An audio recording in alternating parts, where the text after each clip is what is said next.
আজকের পর্ব শুরু করবার আগে চারটে লাইন আমরা আপনাদের সামনে প্রথমেই বলবো, তারপর আমরা আজকের পর্ব এগিয়ে নিয়ে যাব। প্রথম লাইন মন দিয়ে শুনবেন। তৃণমূল বিপজ্জনক একটি রাজনৈতিক দল। লাইন নাম্বার 1, তৃণমূল বিপজ্জনক একটি রাজনৈতিক দল ভারতের। দ্বিতীয় লাইন, তৃণমূল রাষ্ট্রবিরোধী, তৃণমূল কংগ্রেস রাষ্ট্রবিরোধী। তৃতীয় লাইন, হিন্দুদের 100 কোটি টাকার সম্পত্তি নষ্ট হয়েছে, 100 কোটি টাকার সম্পত্তি নষ্ট হয়েছে। চতুর্থ লাইন খুব খুব খুব গুরুত্বপূর্ণ, মুর্শিদাবাদের চক্রান্ত মৌলবাদীদের। এই যে চারটে লাইন বললাম, বিরোধী দলনেতা শুভেন্দু অধিকারী কিছুক্ষণ আগেই সংবাদ মাধ্যমকে প্রেস কনফারেন্স করে এই চারটে লাইন বলেছেন। এই মুহূর্তে রাজ্য রাজনীতি আপনারা প্রত্যেকে জানেন, রাজ্যের এই অবস্থা এই মুহূর্তে উত্তাল হয়ে আছে মুর্শিদাবাদ এবং মালদায়। হিন্দুরা হট ছাড়া হয়ে যাচ্ছেন, হট সিটে হট টক আপনারা দেখছেন। আপনাদের সঙ্গে আমি শান্তনু। আমাদের প্রশ্ন, এর পেছনে কার চক্রান্ত, নেপথ্যে কারা? এই যে মুর্শিদাবাদকে অশান্ত করে বাংলাকে অশান্ত করা হচ্ছে, আজকে ভাঙড়ে আবারও ওয়াকফ আইনের বিরুদ্ধে, ওয়াকফের সংশোধিত বিলের বিরুদ্ধে আবারও অশান্তি হয়েছে ভাঙড়ে, পুলিশ লাঠিচার্জ করেছে। ইতিমধ্যে কলকাতার বিভিন্ন জায়গায় মিছিল করা হচ্ছে আইএসএফ এর পক্ষ থেকে। আমাদের প্রশ্ন, পরিষ্কার প্রশ্ন, এর পেছনে নেপথ্যে কারা? অর্কপ্রভ সরকার আছেন আমার সঙ্গে, আমার বাঁদিকে বসে আছেন। হট সিটে হট টকে আপনারা যাকে দেখেন, যার বিশ্লেষণ শোনেন। অর্কদা, আপনাকে স্বাগত আজকের অনুষ্ঠানে। চারটে লাইন দিয়ে শুরু করলাম। আমার প্রথম একদম খুব গুরুত্বপূর্ণ, প্রচুর মানুষ এই অনুষ্ঠান দেখেন, কি হচ্ছে দাদা এই মুহূর্তে দাঁড়িয়ে? দেখো, কয়েকদিন আগে আমাদের বিধানসভার বাজেট অধিবেশনই চলছিল, তখন মুখ্যমন্ত্রী একটা বক্তব্য দিয়েছিলেন, সেটা সরাসরি সম্প্রচার হয়েছিল। বিজেপি তো হিন্দুত্বের রাজনীতি করে, আর গোপন কিছু নেই। তা বিজেপির হিন্দুত্বের রাজনীতিকে কাউন্টার করার জন্য মমতা বন্দ্যোপাধ্যায় বললেন যে তিনিও হিন্দু ঘরের মেয়ে, তিনি যেখানে রাত্রিবেলা থাকেন সেই ঘরে তার মাথার দিকে শিবের মন্দির আছে, দেবাদিদেব মহাদেব তাকে আশীর্বাদ করেন, কেউ তার ক্ষতি করতে পারবে না। খুব ভালো কথা, তিনি শিবের ভক্ত, তিনি বাড়িতে কালী পুজো করেন।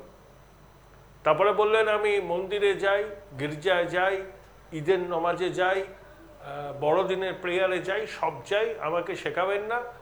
তারপরে বলছেন, আপনারা কয়লা লোককে বার করে দিতে চাইছেন, তারা কি দেশের নয়? তারা যদি পথে নামে সামলাতে পারবেন তো? ক্রোনোলজিটা দেখুন। মুখ্যমন্ত্রী কিছুদিন আগে বললেন, তখন ওয়াকফ নিয়ে আলোচনা হচ্ছে, আইন প্রণয়ন হয়নি। আপনারা সামলাতে পারবেন তো? বিধানসভায় দাঁড়িয়ে মুখ্যমন্ত্রী বললেন। তারপর প্রথমে মোথাবাড়ি, তারপর ওই আমতলার ওদিকে, তারপরে হুগলির চাঁপদানি, এবং সব থেকে বড় ঘটনা ঘটল মুর্শিদাবাদে। সোমবার দিন 14ই এপ্রিল শিয়ালদা স্টেশনে আইএসএফ এর মিছিল রামলীলা ময়দানে যাবে, বাসন্তী এক্সপ্রেস হয়ে অবরোধ হয়েছে। এখন প্রশ্ন, এই যে যাদের চাকরি গেল সুপ্রিম কোর্টের নির্দেশে, মুখ্যমন্ত্রী কি বলছেন? আমরা তো রিভিউ পিটিশন করেছি, ধৈর্য ধরতে হবে, সরকারের উপর ভরসা রাখুন। ওয়াকফ আইন প্রণয়ন হয়েছে, সুপ্রিম কোর্টে চ্যালেঞ্জ হয়েছে, সুপ্রিম কোর্টে শুনানি হবে। তো মুখ্যমন্ত্রী তো একবারও বলছেন না যে সুপ্রিম কোর্টে মামলা হয়েছে, শুনানি হবে, আপনারা ধৈর্য ধরুন। আপনারা কেন পথে নামছেন? 3, বলছেন না। সিদ্দিকুল্লাহ চৌধুরী দু একদিন আগে রামলীলা ময়দানে সভা করলেন, সেখানে কি হুমকি দিলেন? যে কলকাতায় প্রবেশের 10টা এন্ট্রি পয়েন্টে 50,000 লোক নিয়ে তিনি অবস্থান করবেন, বুঝিয়ে দেবেন তাদের কত শক্তি। সরাসরি হুমকি দিলেন। সিদ্দিকুল্লাহ চৌধুরী মঞ্চে দাঁড়িয়ে বলছেন, আমার কাছে সিএমও থেকে ফোন এসেছিল, মুখ্যমন্ত্রী অভিনন্দন জানিয়েছেন। এখানে বিরোধী রাজনৈতিক দলগুলোকে মিছিল, মিটিং, সমাবেশ করতে হলে হাইকোর্ট থেকে অনুমতি নিতে হয়। আর সিদ্দিকুল্লাহ চৌধুরী কত বড় তালেবর, সে কলকাতা শহরে দাঁড়িয়ে বলছে 10টা এন্ট্রি পয়েন্টে যদি 50,000 করে লোক নিয়ে অবরোধ করি, কলকাতা অচল করে দেবো, হুমকি দিচ্ছে। তারপরে জঙ্গিপুরে কিছুদিন আগে একটা সভা হয়, প্রকাশ্য সভা, সেখানে মুয়াজ্জিন ছিল, এপিডিআর এর 2-1 জন ছিলেন। এপিডিআর এর লোকজন এবং সভাতে বলা হয়েছে বাংলাদেশে যেভাবে ভারত বন্ধু শেখ হাসিনাকে অভ্যুত্থানের মাধ্যমে উৎখাত করা হয়েছে, ভারতেও নরেন্দ্র মোদীর বিরুদ্ধে একই রকম আন্দোলন গড়ে তুলতে হবে। ওখানে একটা দল আছে SDPI, welfare party of India. এরা নামে রাজনৈতিক দল, আড়ালে এদের কাজকর্ম অন্য। এরা রয়েছে এই সন্ত্রাসের পিছনে, এবং যেখানে ঘটনাটা ঘটেছে তার খুব কাছে বাংলাদেশ, চাঁপাই নবাবগঞ্জ, সন্ত্রাসবাদীদের ঘাঁটি বলা যায়। সেখান থেকে হেফাজতে ইসলাম, হিজবুত তাহরির, জামায়াতে ইসলামের লোকজন ভিডিও কলে, টেলিফোনে এখানকার র্যাডিক্যালাইজ ছেলেদের উস্কেছে যে ইসলাম খাতরে মে হ্যায়, তোমাদের নামতে হবে। বেশ বেশ। এবং সংগঠিত করা হয়েছে। ইউনূসের সমর্থক যে সমস্ত জঙ্গি জেহাদি গোষ্ঠী, তারা কিন্তু এই ঘটনার পিছনে আছে। তারা ভিডিও কলে, এমনি ফোনে এখানে উস্কানি দিয়েছে যে তোমরা পথে নামো। খুব পরিকল্পিত, বাড়ির ছাদে ইট মজুত করে রাখা হয়েছে। কালকে সে ছবি আমরা দর্শকরাও দেখেছি। হঠাৎ করে হয়নি, একদম হঠাৎ করে হয়নি। আমরা এখনো শিক্ষা নিইনি। পুলিশ তো ওখানে নেই, পুলিশকে কেউ ভরসাও করে না। পুলিশ চুপচাপ থাকে। ওদের বিরুদ্ধে ব্যবস্থা নিলে পুলিশ ভাবে আমাকে বদলি করে দেবে। আর হুমায়ুন কবিরের মতো লোক কি বলেছিল লোকসভা নির্বাচনের আগে, এখানে আমরা 70% হিন্দুরা, 30% হিন্দুদের বা সনাতনীদের ভাগীরথীর জলে চোবাবো। কেউ কোনো প্রতিবাদ করেনি, কোনো ব্যবস্থাও নেওয়া হয়নি। সবকিছুর মিলিত যে ফল আমরা দেখছি মুর্শিদাবাদে। আরে হিন্দুরা এই দেশে 110 কোটি, হিন্দুদের বাড়িঘর ছেড়ে চলে যেতে হবে, আশ্রয় শিবিরে থাকতে হবে? এসব চলতে পারে নাকি? ওর কথা আমি একটু থামাই আপনাকে।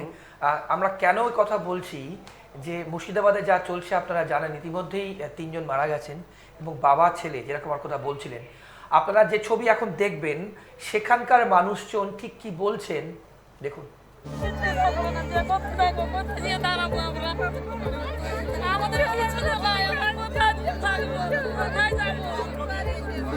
কেন কেন ভেঙে দিচ্ছে সব? আমাদের জলে বিস্তারণ হয়েছে, আমাদের নাম ছাড়ানো হয়েছে, আমাদের গায়ে পেট্রোল কাট হয়েছে, আমরা মারিয়ে গেছি জানেন। আমাদের গায়ে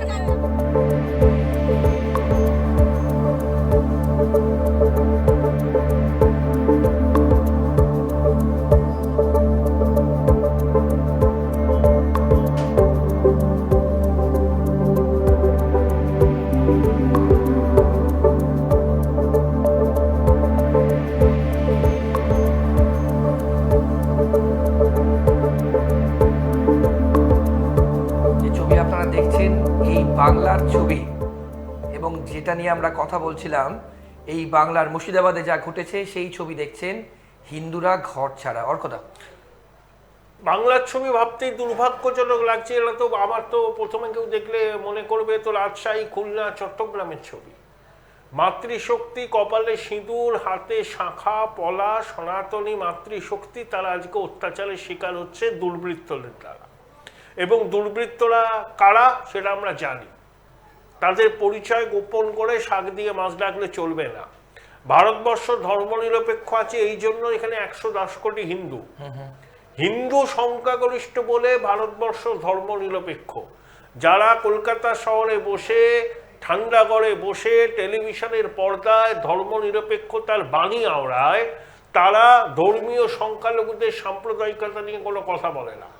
আর সংখ্যাগরিষ্ঠ সমাজের ফ্রিঞ্জ এলিমেন্ট কিছু খারাপ ঘটনা ঘটালে সেটা নিয়ে সোচ্চার হয়। এদের তো মুসলমানদের আর্থসামাজিক উন্নতিতে তো কোনো মন নেই। সংখ্যালঘু সমাজকে ভয় পাওয়াচ্ছে, বিজেপির ভয় পেয়ে ভোট নিচ্ছে। এই সরকারের সঙ্গে সংখ্যালঘু সমাজের আলোকপ্রাপ্ত অংশ আছে। মিরাতুন নাহার আছে, নজরুল ইসলাম IPS ছিলেন, উনি আছেন। তারপরে ওই ভদ্রলোক মাসুল আক্তার, উনি আছেন। এই যে RG কলেজের রেজিস্ট্রার ছিল আতাহার আলী, যে তো হুইসেল ব্লোয়ার ছিল দুর্নীতির বিরুদ্ধে, তার কথা কেউ শোনেনি। কিন্তু শাহজাহান, উত্তর দিনাজপুরের JCB, কোথাও মুদাস্সার, কোথাও জাহাঙ্গীর, এইসব দুষ্কৃতীরা, এটা রাজনৈতিক ছত্রছায়ায়, শাসক দলের ছত্রছায়ায় আছে, এরা দাপিয়ে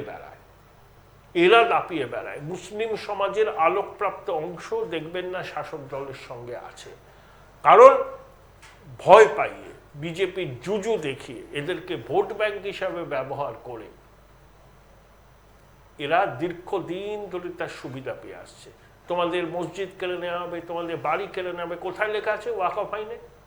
আমরা সেই প্রসঙ্গে আসবো। তার আগে কথা যেটা আপনাকে আমি জিজ্ঞেস করবো, যে বাংলাদেশেও কিন্তু আমরা যখন অনুষ্ঠান করেছি এই রকম ভ্যান্ডালিজমের ছবি আমরা দেখেছিলাম, বিশেষ করে শপিং মল যে ছবি দর্শকরা দেখেছে, যেভাবে লুট করা হয়েছে। বাংলাদেশের ধর্মান্ধ তৌহিদি জনতা আর মুর্শিদাবাদে যারা ঘটনা ঘটিয়েছে সব এক, মস্তিষ্ক ভর্তি ঘৃণা, ইসলাম খাতরে মে হ্যায়, কিছুই জানে না, খেপিয়ে তুলেছে। অশিক্ষা, কুশিক্ষা, একদিকে আবার দারিদ্র, কিছু পয়সা দিলেই এরা নেমে পড়ে রাস্তায়। আর ইউনূসের সমর্থক জঙ্গি গোষ্ঠীর উস্কানি, সমর্থন। আরে আনসার আল্লাহ বাংলার লোকজন এখানে ধরা পড়ে, নদিয়ায় ধরা পড়ে, মুর্শিদাবাদ ধরা পড়ে, আসামে ধরা পড়ে, কেরালায় ধরা পড়ে। জসিমউদ্দিন রহমানি প্রকাশ্যে বলছে ভারতকে রক্তাক্ত করতে হবে, এর অভিঘাত পড়বে না, তাই পড়ছে। বারুদের স্তূপের উপর বাংলা দাঁড়িয়ে আছে। তাহলে অর্থাৎ আমরা যে প্রথমেই অনুষ্ঠান শুরু করলাম, বিরোধী দলনেতা যা বলছেন যে তৃণমূল ভারতবর্ষের একটি বিপজ্জনক রাজনৈতিক দল, এবং তার সঙ্গে বলছেন মুর্শিদাবাদের চক্রান্ত মৌলবাদীদের। হ্যাঁ, মৌলবাদীদের চক্রান্ত, এটা আমি তো ওর সঙ্গে 200% সহমত। বিপজ্জনক দল কি দল নয় সেটা বলার আমার কোনো এখতিয়ারও নেই, আমি এটা বলতে যাবো কেন? ওটা বিজেপির ভার্সন, বিরোধী দলনেতা বলেছেন। কিন্তু হ্যাঁ, এর পিছনে মৌলবাদীদের হাত আছে, এটা না বোঝার কোনো কারণ নেই। এবং মৌলবাদী আছে, একটি স্বেচ্ছাসেবী সংগঠন আছে, মানে মানবাধিকার সংগঠন, এরা আবার উগ্রবাম। আমি তো বলছি উগ্রবাম আছে এর মধ্যে। বেশ, বাংলাদেশের একটা লোক আছে, তার নাম ফারাদ মাজার।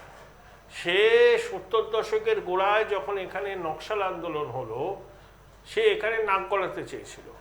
নকশাল আন্দোলনের উদ্দীপ্ত হয়ে সে বাংলাদেশে আনসার বিদ্রোহ মদত দেয় 91 সালে, দেশ ছাড়া হয়, আমেরিকায় যায়, জেল যায়, আবার ফিরে আসে। এখন সে ধর্মগুরু হয়ে গেছে। সে মনে করে ধর্ম নিরপেক্ষতা হচ্ছে গলায় জড়ানো বিষধর সাপের মতো। বেশ, এই ফারহাদ মাজারের কিছু ঘনিষ্ঠ লোকজন পশ্চিমবঙ্গে আছে, সেরকমই 2-1 সেখানে গিয়ে উস্কেছে। ওখানে ওই যে আমি বলছি না মানবাধিকার সংগঠন, তাদের 2-1 গিয়ে ওই মুয়াজ্জিনদের সঙ্গে মিটিংয়ে ছিলেন। যেভাবে শেখ হাসিনাকে অভ্যুত্থানের মাধ্যমে বাংলাদেশ থেকে সরানো হয়েছে, একইভাবে এখানে মোদির বিরুদ্ধে অভ্যুত্থান করতে হবে, সব বলা হয়েছে। আমি তো তাই বলছি, Bangladesh is related to this. এবং ইউনূস বিরোধী শক্তি, এই হাসিনা বিরোধী শক্তি, বাংলাদেশের ধর্ম নিরপেক্ষতার বিরোধী শক্তি, মুক্তিযুদ্ধ বিরোধী শক্তি, যারা বাংলাদেশে খিলাফত প্রতিষ্ঠা করতে চায়, সেই শক্তি এর পিছনে আছে। বেশ, ওর কথা আমরা পরের প্রশ্নে যাওয়ার আগে, এডিজি আইন শৃঙ্খলা জাহেদ শামীম কিছুক্ষণ আগেই সাংবাদিক সম্মেলন করেছেন এবং তিনি বলেছেন পরিস্থিতি নিয়ন্ত্রণে, এবং ইতিমধ্যেই বেশ কয়েকজনকে কিন্তু ফিরিয়ে আনা হচ্ছে এবং আগামী দিনেও কিন্তু ফিরিয়ে আনা হবে। সেই ছবি দেখুন, আপনারা দেখবেন।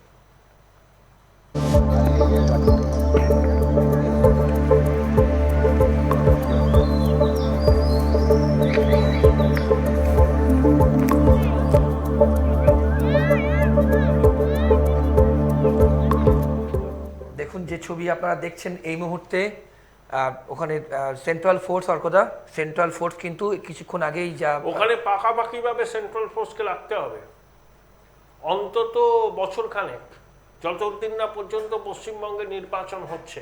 বেশ, ক্যাম্প করিয়ে রাখতে হবে, কোনো ভরসা নেই রাজ্য পুলিশের উপর। রাজ্য পুলিশ কি করেছে?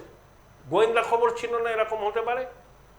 দেখুন পুলিশের রুট মার্চ, এবং তার সঙ্গে কিন্তু যেরকম বলা হচ্ছে যে আবার ফিরিয়ে আনা হচ্ছে, অর্থাৎ যারা ঘরছাড়া হয়েছিলেন, এবং আগামী দিনেও কিন্তু আরও মানুষ যারা ঘরছাড়া হয়েছেন তাদেরকে ফিরিয়ে আনা হবে। আনলেই তো হবে না, তাদের নিরাপত্তা নিশ্চিত করতে হবে। সেই নিরাপত্তা রাজ্য পুলিশ নিশ্চিত করতে পারবে বলে যারা ঘর ছাড়া হয়েছেন তারা মনে করেন না। বিএসএফ বা সিআরপিএফ মোতায়েন করে রাখতে হবে এবং সমগ্র মুর্শিদাবাদকে উপদ্রুত অঞ্চল বলে ঘোষণা করতে হবে।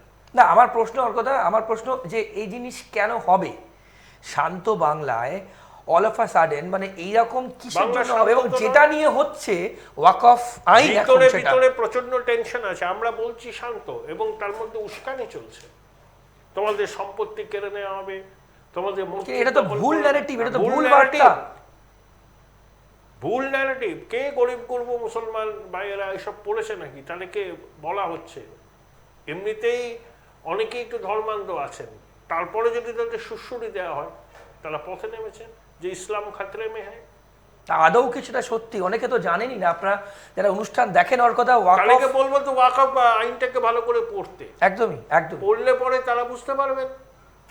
আর এটা প্রতিবাদের ভাষা আসামেও তো হচ্ছে, কেরলেও তো হচ্ছে। কেরলে মুসলিম কম নেই তো, তুমি রেলের সম্পত্তি ভাঙচুর করবে কেন?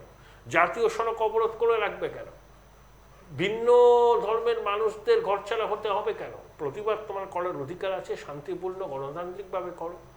সুপ্রিম কোর্টে মামলা চলছে, শুনানি হবে, তার দিকে নজর রাখো। তা না করে তুমি ভ্যান্ডালিজম করবে, আর এগুলো টলারেট করা হবে না। বেশ, ওর কথা ভাঙড়ে আজকে যা হয়েছে, ভাঙড়ে নওশাদ সিদ্দিকীর নেতৃত্বে মিছিল হয়েছে এবং আজকেও কিন্তু ভাঙড়ে প্রচুর মানুষ রাস্তায় নেমেছেন এই একই জিনিসে, পুলিশ লাঠিচার্জ করেছে। আর নওশাদ সিদ্দিকী বলছেন প্রশাসন সামলাতে পারছে না। তার রোলটা কি? মানে এটা অনেকেরই প্রশ্ন। আমার ধারণা নওশাদ দোমাসলা।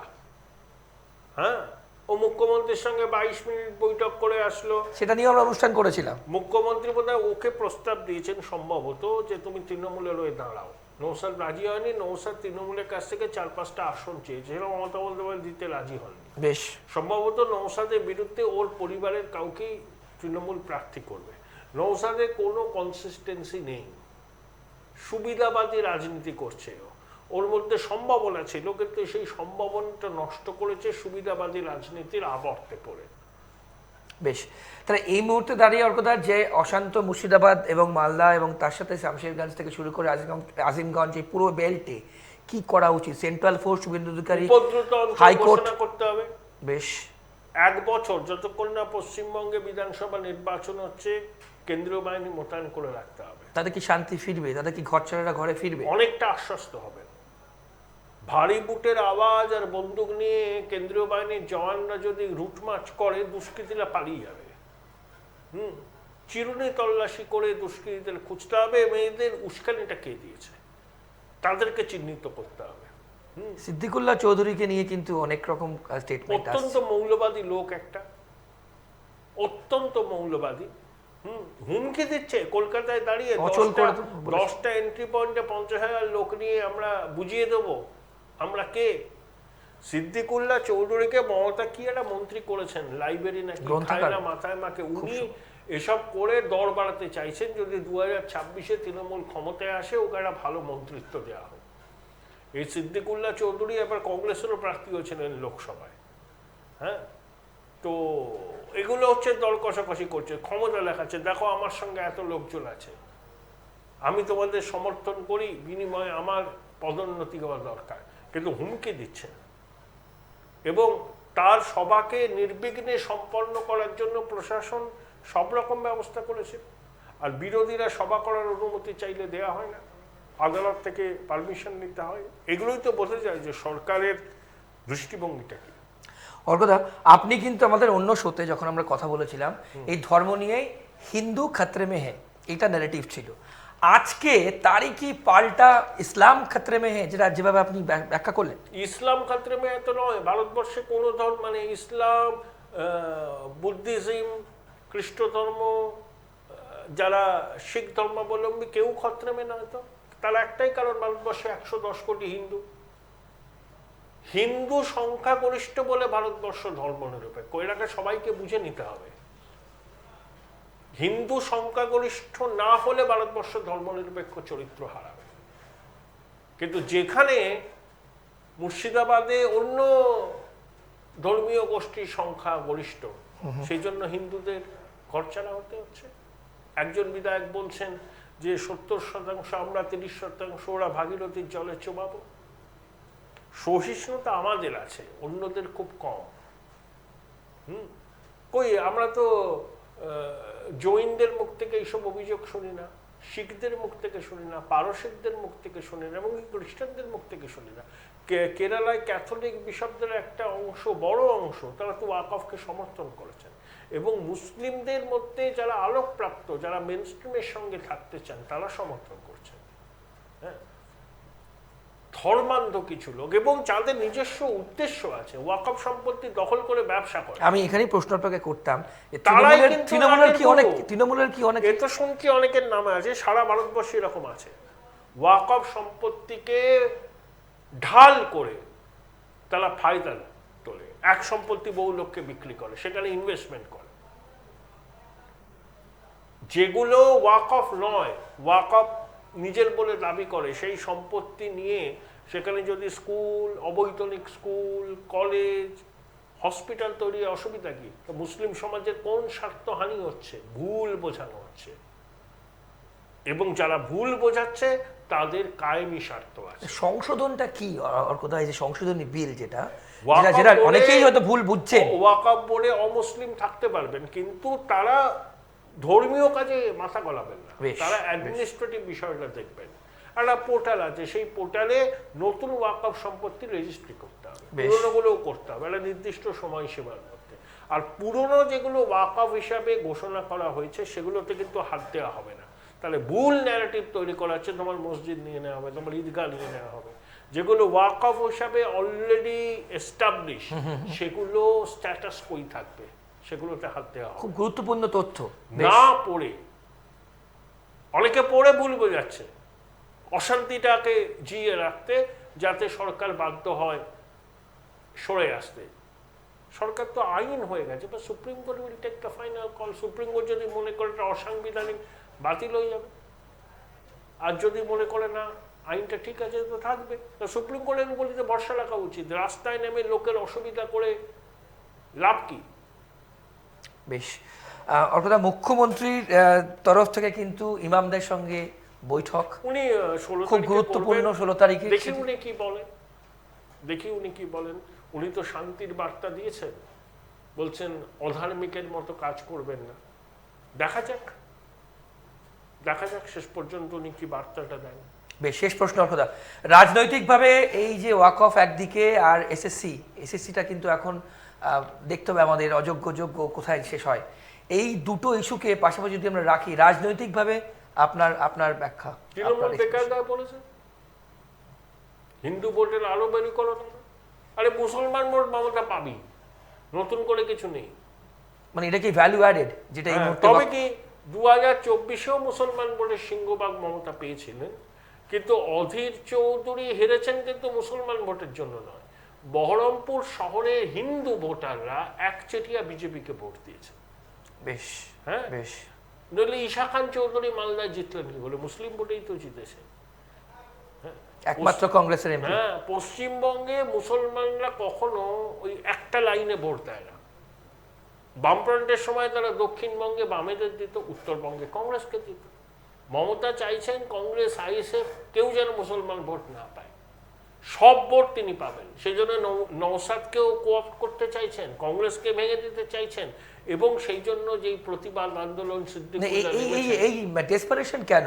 কোন জায়গায় কি হিন্দু ভোট সুইং করার জন্য তিনি বিব্রত? মানে তিনি জানেন যে বিজেপি ঘাড়ের কাছে নিঃশ্বাস পেয়েছে, তাই মুসলিম ভোট 99% না পেলে উনি ক্ষমতায় ফিরতে পারবেন না, এটা উনি জানেন। 99% মুসলিম ভোটের 99% না পেলে ওনার পক্ষে ভীষণ মুশকিল আছে, কারণ হিন্দু ভোট বিজেপির পক্ষে আরো 6 থেকে 7% অতিরিক্ত মেরুকরণ হবে, এবং এরকম পরিস্থিতি চলতে থাকলে 10%-এর বেশি হিন্দু ভোটের মেরুকরণ বিজেপির দিকে যেতে পারে। মানে হিন্দু ভোটের হয়তো তারা 65% পেয়ে গেল, তখন বিজেপি সুইপ করবে বাংলায়। শেষ প্রশ্ন অর্কদা, রাষ্ট্রপতি শাসন না, অবাস্তব এসব বলার জন্য বলা। কেন রাষ্ট্রপতি শাসন হবে? ওই 2-একটা জায়গাকে উপদ্রুত অঞ্চল ঘোষণা করা হতে পারে, করা উচিত, সেন্ট্রাল বাহিনীকে রেখে দেওয়া উচিত, এবং সরাসরি কেন্দ্র সেটাকে দেখতে পারে। হ্যাঁ, ওই জায়গায় ইন্টারনাল এমার্জেন্সি, কিন্তু না না, ওভারঅল স্টেটে ওসব প্রশ্নই নেই, হয় না, সংবিধান পারমিট করবে না, সংসদ পারমিট করবে না, 356 ভাবে জারি করা যায় না। অনেক ধন্যবাদ অর্কদা আপনার সময়ের জন্য। আপনারা হট সিটে হট টক মানেই কিন্তু হট আলোচনা, গরমা গরম আলোচনা, এবং এই মুহূর্তে মুর্শিদাবাদে যা অবস্থা আমরা চাই সেখানে শান্তি ফিরুক, এবং ট্রাইবস টিভি বাংলার পক্ষ থেকে আপনাদের প্রত্যেকটি দর্শককে এটাই বলবো, এই বাংলা কিন্তু সবার বাংলা, এই বাংলা শান্ত বাংলা, এই বাংলায় যেন আমরা শান্তভাবে থাকতে পারি। সুতরাং আমরা চাইবো যে শান্ত হোক সব কিছু, এবং সব কিছু যেন রাজনীতির জায়গায় থাকবে, কিন্তু যা এই মুহূর্তে চলছে, যে অস্থিরতা এই মুহূর্তে চলছে, যে ভ্যান্ডালিজম এই মুহূর্তে চলছে, এটা কিন্তু কখনোই চলার কথা নয়, চলা উচিত নয় আমাদের এই বাংলায়। হট সিটে হট টকের পর্ব আজ এ পর্যন্তই। অন্যান্য সব খবরের জন্য আপনাদের চোখ থাকুক ট্রাইবস টিভি বাংলার পর্দায়। ভালো থাকবেন।